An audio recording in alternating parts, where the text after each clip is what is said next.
nutrition? Say more. I was there, but so just based on nutrition, so if you're teaching in a community where 90% of your students are on free or reduced lunch, making sure that there's something in the classroom to eat before they take very long tests. in classes too and engaging in classes.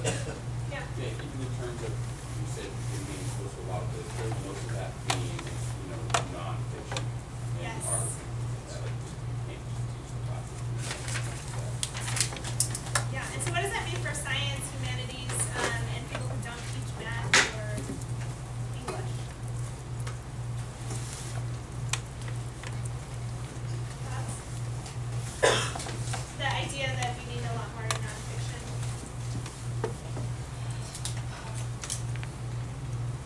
What are your initial thoughts? It's our job to teach literacy. No matter, we're all special educators. We are all literacy teachers, and we are teaching and we are bringing in text that is relevant to our content to help build these skills as science, as foreign language, as social studies, as anybody else, elementary school teachers who teach but really thinking through how does this impact? How about those math questions? Were there a lot of numbers? Words. A lot of words, right? So then I think about our English language learners. What is that going to mean for them? How are we making sure that they are set up to access this content as well? Yeah. I noticed that when you were signing in, you could opt for a Spanish dictionary or something like that on that side.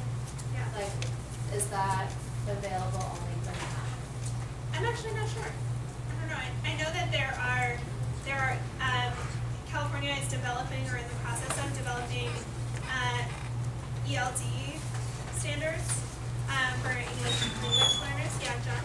So those standards are available. They've been released in each grade, and they it's almost like as a teacher you kind of have to set them side by side, the ELD standards, English language development standards, and the ELA or math standards, and they complement each other. So as you're moving through, let's say, the reading standards, the ELD standards support that. They help you determine how to support English language learners as they're meeting these other standards. It's a really complex thing, but I think it's similar to what you would do with your ELA standards, your California ELA standards, your Nevada ELA standards.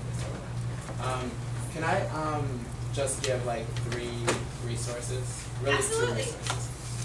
If you have an iPhone or a smartphone, you can get this app. Yes. There are 2 apps that I think you should download. They're both free. The first one is is probably the best resource I found in terms of teaching. That's called Learn Zillion, like billion but zillion. Learn Zillion. Learn Zillion. Learn a lot. Maybe we can write this down somewhere. Is that it? Yes. Oh, I sorry. think it's learnzillion.com. I'll type So you this can in go there. both to their website as well as the app. The app I just found they have really great videos on there on how to teach certain parts of the stuff. So what it looks like, what the shift looks like. There's someone to walk you through, what you would do, what it looked like before, and how you can, and what it looks like in the transition. So that's a really great resource, Learn Zillion, and it's really great to have that on your iPhone. You can just sit there and just sort of take a look at it while you're planning or whatnot. And then the other one is the Common Core Standards app. And if you're in California, there's also one, and you can just kind of search on your little app store or whatever, for California E-Standards app, which have the ELD standards as well listed. But the Learn Zillion, I think, is a great resource for planning and sort of, because teachers have to get their minds around the shift before they can really sort of message that to students, because students are going to see and feel the difference in their classrooms at a really Common Core line. And so I think if teachers can get behind it and be fully invested in it, then it's going to be much easier for you to make that transition with your students. Thanks so much. Sure. Yeah. Are there like mid-semester tests online that prepare students for high school? Because like it's pretty interesting like how to navigate it. Or Yeah. are they like building up that I actually don't know what that would look like, but I think you can explore that. That's a really good question. So what we're going to do now is I have posters up, and we have the ideas from the earlier session as well, so we can build off of those. Is we're going to think through, what does this look like in my classroom now, tomorrow, and what does it look like in my classroom in the fall? And so you might be thinking it would be really nice if there was a list of strategies that I could start to implement tomorrow for Common Core so that I could be Common Core aligned. There isn't. I mean, you can look and see, like, there's no like one size fits all, this is it, this is how you do it. So what we're going to do is we're going to explore the claims, and I'm going to show you an example for math. So math is over here, and you'll see the posters spread out. This library doesn't really facilitate space for writing on posters, so do your best. I tried to find the hard surfaces when I could. So for example, this math claim for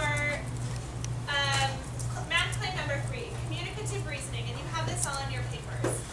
Students can clearly and precisely construct viable arguments to support their own reasoning and to critique reasoning of others. So in thinking of classroom achievement or culture of achievement, I think about strategies in which I could reinforce students' arguments. So I'm thinking, if I were to go into my classroom tomorrow, how am I allowing my students to share how they came to a different answer? So in tomorrow's lesson plan, a strategy I could use would be to give students the opportunity to defend their answers, and then I'm going to use my positive recognition to say, that was you just disagreed with your classmate in a respectful manner. That's a class point. That's a whatever buff. So that I start to like reinforce these habits for students. And do you have any questions there? And so for rigor, I'm going to think of problems that will allow my students to discuss where there's like multiple ways to get to an answer. So you're going to go around, choose a claim, spend a couple minutes, walk around at your own pace, and then as you go around, if you have like a little notebook or something, or want to take pictures of what's on there, of ways you can start to implement this into your classroom tomorrow, and even in the fall. Yeah? I have a question for the ELA specific section. Since we're trying to think about how it looks in our classroom in the fall, and we're also kind of knowing that this is going to take a more non-fiction approach, Yeah. does that mean that they're going to be focusing more on like literary criticism and theory in the classroom? Is that, or do they just mean totally expository, writing for an author and audience, like a newspaper or something like that? Yeah, so I think it means different things at different grade levels, and I think that can be found on, if you go to Common Core, there's you Google Common Core California, they will, or Nevada. Okay. So Google California, and they'll talk about, there's like actually a graph as like the shift of what that looks like in terms of how much percentage are you using fiction or nonfiction or different types of or reading. That answer your question? Okay, we'll talk about it later.